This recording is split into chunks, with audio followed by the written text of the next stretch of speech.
예, 금요일 묵상의 시간입니다. 정말 우리의 기도를 하나님이 들으시는가? 정말 우리의 기도를 하나님이 들으시는가? 이런 제목으로 이번 주가 또 마지막 묵상 함께 나누겠습니다. 저저 우리는 요한계시록을 살피는 여러 가지 해석 방법에 대해 나눴습니다. 과거적, 미래적, 현재적, 또 상징적 해석 방법들이 있다고 했는데 이 모든 것들이 요한계시록을 이해함에 있어서 잘 적용되어서 바르게 해석하는 용도로 쓰여야 된다라는 걸 생각해 봤죠. 자, 우리가 집을 지을 때 그렇잖아요. 내가 망치를 잘 사용한다고 해서 모든 것을 망치로 지을 수 없는 것처럼 적절한 해석의 툴을 바르게 사용하는 것이 중요한데 무엇보다 가장 먼저는 계시록을 살필 때 우리가 성경의 역사를 통해 각 권의 기록 목적과 배경을 살펴왔던 것처럼 이 계시록의 기록 배경과 기록 목적들을 잊지 않고 이 편지가 그 시대 로마를 비롯한 결탁된 정치적 힘들에 의해 무참히 짓밟히고 있는 성도들을 향해 보내는 하나님의 안타까운 편지, 또 그럼에도 불구하고 그냥 우쭈쭈 하는 게 아니라 분명하게 성도들이 그 어둠 속에서 나아갈 바를 알게 하는 하나님의 뜻이 담겨 있다라는 걸 염두에 두고 살피는 이 자세가 굉장히 중요한 거 잊지 마십시오. 자, 계시록 4장부터는 장차 되어질 일들을 보여주는 그런 장면인데, 근데 하나님께서 요한을 천상의 자로 불러 올리셔서 지금 그에게 뭘 전하려고 하는데 이제 그 전에 이제 요한이 본 거를 말하는 게 4장이라고 그랬어요. 계속해서 5장도 보면 요한이 그렇게 보고 있는 것을 전하는 내용입니다. 그래서 어떤 사람들은 지금 있는 일에 해당되는 계시록의 두 번째 단락이라고 할 수 있는 2장, 3장과 연결해서 여기 5장까지가 지금 있는 일일 수 있다라고 그렇게 해석하는 경우도 있어요. 자, 어쨌든 계속해서 본문을 보면 1절, 5장 1절 내가 보매 보좌에 앉으신 이의 오른손에 두루마리가 있으니 안팎으로 썼고 7인으로 봉하였더라. 자, 5장도 지금 보니까 계속해서 요한이 보고 있는 것을 설명하고 있습니다. 인봉했다. 인으로 봉했다라는 거는 옛날 영화 같은 걸 보면 편지를 이렇게 쭉 적어서 두루마리처럼 말죠. 근데 거기 말은 끝에 이제 고무 같은 거를 붙이고 불로 녹여서 그 위에 표식이 돼서 도장을 꽉 찍는. 그래서 그렇게 편지를 봉하는 거예요. 그래서 편지를 아무나 보지 못하고 그게 떨어지지 않게 나중에 이제 편지를 봐야 되는 사람이 이제 그걸 뜯어서 볼 수 있도록 하는 그런 걸 우리가 알고 있는데 이제 바로 그런 거예요. 그 편지에 인봉을 깨뜨려 편지를 볼 수 있게 그렇게 만든 그런 식의 이제 근데 7개의 인으로 봉해져 있더라. 이제 그 얘기를 하는 겁니다. 5장 2절 또 봄에 그러니까 계속 이제 보는 걸 나라는 거죠. 힘 있는 천사가 큰 음성으로 외치기를 누가 두루마리를 펴며 그 인떼기에 합당하나 하니 하늘 위에나 땅 위에나 땅 아래에 능히 그 두루마리를 펴거나 보거나 할 자가 없더라. 그 두루마리를 펴거나 보거나 하기에 합당한 자가 보이지 아니하기로 내가 크게 울었더니. 자, 이제 편지를 봉한 것은 그것을 보는 사람만 깰 수 있는 건데 하나님 오른손에 있는 두루마리, 그러니까 내용의 정황상으로 봐서 이제 그게 장차될 일에 대한 거로 기록된 그 편지일 건데 그 두루마리에 봉인된 그 인, 7개의 인을 깰 사람이 없더라는 거예요. 요한이 봤을 때 거기 수많은 천사들이 있었고 거기 24장로들이 있었는데 없었다라는 거죠. 그래서 요한이 울었다고 그랬어요. 마땅히 보여줄 것을 약속받았는데도 불구하고 더 이상 볼 수 없음으로 인해 생긴 두려움의 울음이다라고도 어떤 사람은 그러고 또 계시의 내용 가운데 구체적으로 심판에 대한 하나님의 구원의 계획을 알 수 없기 때문에 계시를 알고자 하는 그런 마음에서 열정적인 울음이다. 그렇게도 얘기를 하는데 어쨌든 지금 그 박해 속에 고통당하고 있는 성도들을 생각하며 안타까워하는 그 요한의 상태로 봐서 이 고통 중에 있는 백성들에게 뭔가를 전해야 되는데 전하고 알려줘야 될 그 두루마리 속의 내용들, 그러니까 미래에 대한 소망이 됐든 격려가 됐든 그 어떤 내용이든 그 백성들이 고통 속에 살아가는 오늘을 이길 수 있는 그 내일의 소망을 전할 수 있는 그걸 봐야 되는데 그걸 보지 못하니 이제 안타까운 마음에 울었던 거죠. 근데 5절 장로 중에 한 사람이 내게 말하되 울지 말라. 유대지파의 사자 다윗의 뿌리가 이겼으니 그 두루마리와 그 7인을 떼시리라 하더라. 자, 그러니까 그것을 아무도 뗄 수 없는 게 아니라는 거예요. 그 누군가 그 인을 뗄 자가 있다. 그래서 요한이 보니까 6절 내가 또 보니 보좌와 내 생물과 장로들 사이에 한 어린 양이 서 있는데 일찍이 죽임을 당한 것 같더라. 그에게 7뿔과 7눈이 있으니 이 눈들은 온 땅에 보내심을 받은 하나님의 7영이더라. 그 어린 양이 나와서 보좌에 계신 이의 오른손에서 두루마리를 취하시니라. 자, 그러니까 요한이 그 인을 뗄 수 있는 그분이 누구라는 걸 장로에게 듣고 봤는데 그가 본 그분을 묘사하는 말을 들을 때 누구로 보입니까? 당연히 지금 보니까 예수 그리스도시죠. 그가 우리를 위해 하신 일이 무엇인지를 알고 믿는 자들은 이 설명을 들으면 그분이구나라는 거, 예수님이라는 걸 금방 알 수 있는 그분이었습니다. 그들이 바로 이분을 믿겠다고 그래서 교회로 모였고, 근데 이제 고난과 핍박을 받고 있는 거 아닙니까? 그래서 그는 바로 유대 지파의 사자, 다윗의 뿌리, 바로 예수 그리스도를 말하는 거죠. 일찍 죽임을 당할 것 같은 그 어린 양, 바로 예수님 아닙니까? 자, 그래서 그분이 8절 어린 양이 그 두루마리를 손에 드시자 하나님께 받았어요. 네 생물과 24 장로가 어린 양 앞에 엎드렸습니다. 그들은 각각 손에 검은 고와 향이 가득 담긴 금향료를 들고 있었습니다. 이 향은 하나님의 백성들이 드리는 기도를 뜻합니다.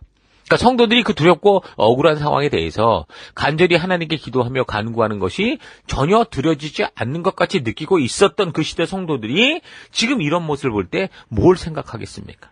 그러니까 저들의 기도가 비록 자신들의 기대처럼 당장 성취돼가지고 로마가 망하고 북한이 무너지고 동성애를 주장하는 자들의 세력들이 다 무너지고 이런 건 아니지만, 그들이 드리는 기도가 보니까 하나도 땅에 떨어지지 않고 모두 하나님께 드려지고 있더라. 이걸 분명하게 보게 된 거죠. 여러분, 우리도 지금 우리가 드리는 이 간절한 기도가 우리가 원하는 때, 우리가 원하는 방법으로 이루어지지 않기 때문에 과연 우리가 드리는 기도가 의미가 있는가라고 생각할 수도 있을 겁니다. 그러나 하나님께서는 절대로 지금 이 본문을 볼 때 기도 하나하나를 놓치지 않고 다 들으신다라는 거 잊지 마시고 계속해서 여러분 기도에 힘쓰는 우리가 될 수 있기를 바랍니다. 자, 지금 해석이 필요한 부분들은 지금 요한계시록 자체가 계속 설명하다가 해석하다 설명해서 이렇게 설명해 나가고 있죠. 자, 그래서 계시록을 읽어가면서 불필요한 해석하려고 하기보다 그냥 읽으면서 이해가 되는 그대로 읽어가는 게 계시록을 바르게 이해하는 좋은 방법이다라는 거 잊지 마십시오. 자, 그래서 9절. 그들이 새 노래를 불러 이르되 두루마리를 가지시고 그 인봉을 떼기에 합당하시도다. 일찍이 죽임을 당하사 각 족속과 방언과 백성과 나라 가운데에서 사람들을 피로 사서 하나님께 드리시고 그들로 우리 하나님 앞에서 나라와 제사장들을 삼으셨으니 그들이 땅에서 왕노릇 하리로다 하더라. 그러니까 하늘에 있는 모든 존재들은 예수님께서 그 인을 떼시기에 합당한 분이다라는 걸 알고 있기 때문에 그 예수님께서 두루마리를 가지고 행하시려고 할 때 그 행하심이 합당하십니다. 환호하고 외치는 그런 모습을 지금 요한이 설명하고 있는 겁니다. 11절. 내가 또 보고 들으매 보좌와 생물들과 장로들을 둘러선 많은 천사의 음성이 있으니 그 수가 만만이요 천천이라. 그러니까 천사의 수가 만에 만이면, 만 곱하기 만이면 억이잖아요. 천천이면 100만이 되는 거예요. 그럼 딱 1억 100만이 있더라. 이걸 얘기하는 게 아니죠. 그 주변에 정말 수많은 하늘의 군대가 어마어마하게 있다라는 걸 보여주고 있는 겁니다. 그러니까 성경에 나오는 숫자의 경우는요, 많은 경우 상징적인 것을 말하는 경우가 대부분이거든요. 이거 잊지 말아야 돼요. 그러니까 지금까지 문장 그대로 읽으면서 우리가 이해해가고 있지만 이런 부분은 당연히 문자적으로가 아니라 어떻게 해요? 상징적인 의미로 파악하며 읽어갈 필요가 있는 겁니다. 자, 그래서 12절 큰 음성으로 이르되 죽임을 당하신 어린 양은 능력과 부와 지혜와 힘과 존귀와 영광과 찬송을 받으시기 합당하도다 하더라. 내가 또 들으니 하늘 위에와 땅 위에와 땅 아래와 바다 위에와 또 그 가운데 모든 피조물이 이르되 보좌에 앉으신 이와 어린 양에게 찬송과 존귀와 영광과 권능을 세세토록 돌릴지어다 하니 내 생물이 이르되 아멘 하고 장로들은 엎드려 경배하더라. 자, 지금 이제 5장에서도 보니까 요한은 계속해서 그가 하늘에 불려 올라가서 보고 듣는 것을 지금 전해주고 있는데 그가 본 것은 장차 마땅히 될 일이 기록된 그 두루마리가 7개의 인으로 봉인되어 있는 것을 봤고 또 누가 그것을 뗄 자가 없는 줄 알았는데 근데 아무도 못하는 게 아니라 그 사이에 보니 일찍 죽으심을 당하셨던 그 어린 양 바로 예수 그리스도가 그 7인으로 봉한 두루마리를 하나님께로부터 받아서 그 뗄 수 있는 권한이 있다라는 걸 알게 된 겁니다.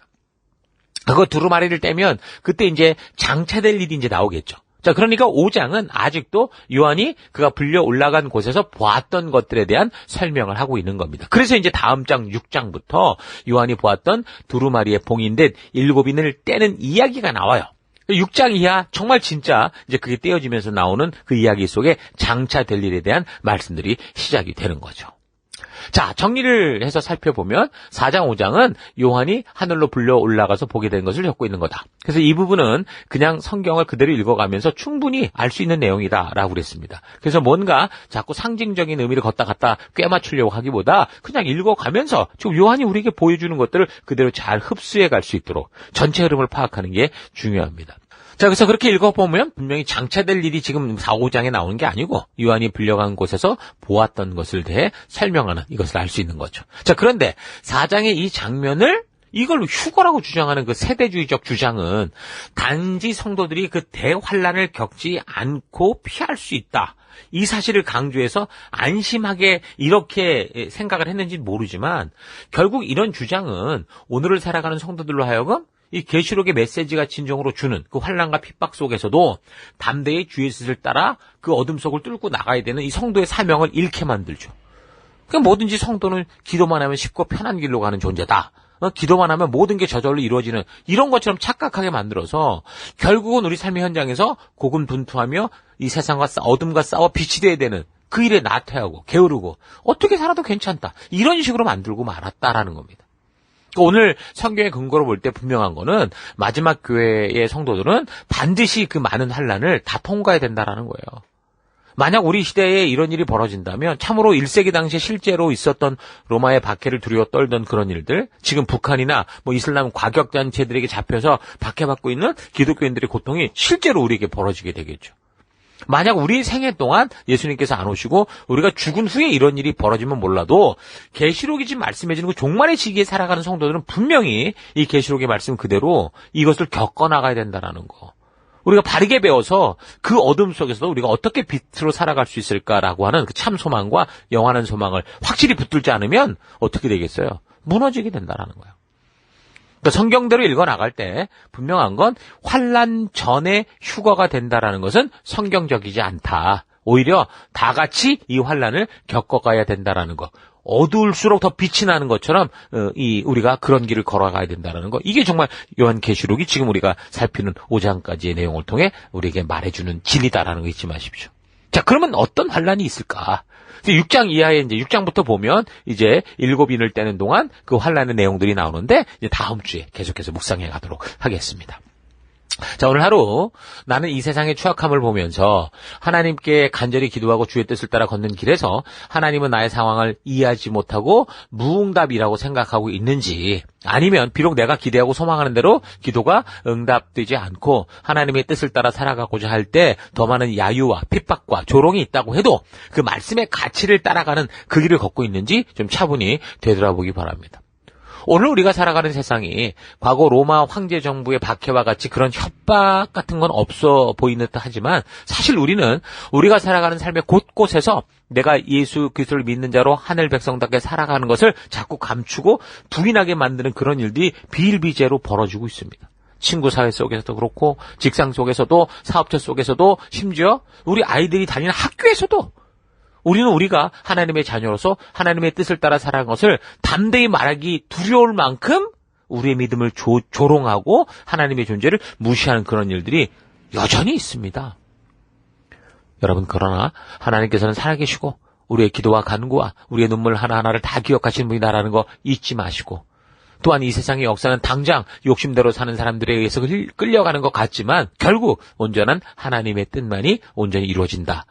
하나님의 뜻대로 결론 지어질 거다라는 거 잊지 마시고 우리가 보내받은 곳곳에서 두려워 숨기보다 밝히 드러내어 하나님의 뜻을 따라 살아내는 거룩한 하늘 백성, 거룩한 하나님의 열방의 제사장다운 여러분 될 수 있기를 주의 이름으로 축원합니다. 자, 오늘 하루도 힘내십시오. 잠시 기도하겠습니다. 하나님께서 인간의 삶 하나하나에 개입하신다면 누가 우리 주님 앞에 설 수 있겠습니까? 그래서 하나님께서 주의 종들을 통해 우리에게 하나님의 뜻을 알리시고 인간들이 자유의지를 가지고 어떻게 살아가든지 오래 참으시면서 인간 스스로 주의 뜻을 따라 나오기를 소망하시는 분이다라는 거 잊지 않고 주의 뜻을 따라 걷는 내가 되기 원합니다. 내가 좋을 때만, 내가 편리할 때만, 내가 필요할 때만 주의 길을 걷는 삶이 아니고 어떤 상황과 환경이 내게 다가와도 오직 주의 뜻이 이 땅에서 이루어질 수 있는 순종의 삶 살아가기 원합니다. 우리 주님은 살아계시고 주님의 나라는 영원하며 나를 위해 십자가로 우리의 죄를 용서하신 예수님께서 반드시 다시 오실 것을 믿습니다. 마라나타, 우리 주 예수님이여 어서 오시옵소서. 내 모든 삶이 주님의 임재가 있는 삶 되기 원합니다. 하나님, 이러한 살아계신 하나님을 잊지 않고 오늘 우리가 살아가는 어둠 속에서 오직 주의 살아계심을 믿으며 나아갈 수 있는 거룩한 길 걷기를 결단하고 감사드리며 예수님 이름으로 기도했습니다. 아멘.